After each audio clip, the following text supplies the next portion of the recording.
The difficulties are real, and the oppression and the injustice is real, but the objective conditions for transforming it are also equally real. But there needs to be a consciousness, there needs to be an understanding, there needs to be an understanding of history, there needs to be a very rich, in our view, a revival of a rich cultural, a socialist culture that existed and that was damaged.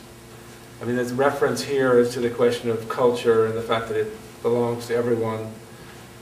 It certainly is my view that the cultural level of the population has to be raised. There has to be a moral awakening, a sort of cultural awakening as part of the socialist and revolutionary project. That's to a certain extent, from our point of view, why we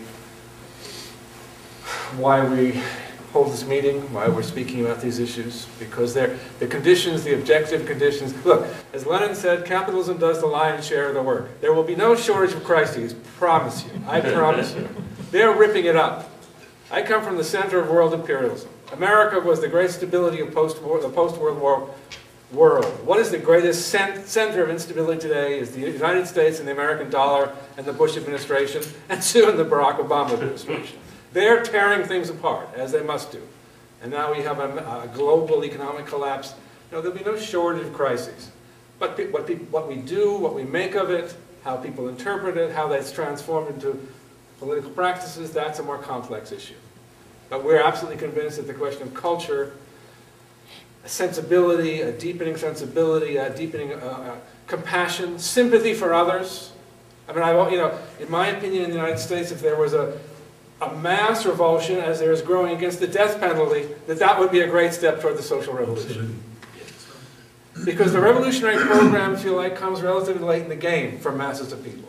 But sympathy, solidarity, self-sacrifice, nobility, compassion, those are qualities we need to encourage, and that's certainly very much, I think, what art can do, or one of the things that art can do.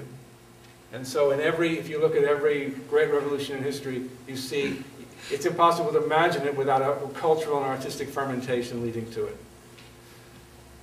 Yes, there are difficulties. As Lincoln said, the occasion is piled high with difficulties, let us rise to the occasion.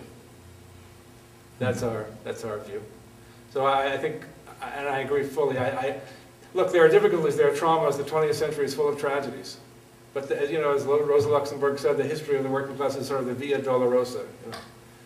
It's not an easy process, because we're not talking about the transformation of society, a few people at the top, but the whole social transformation and the whole mass of society participating and taking over. That's not an easy matter.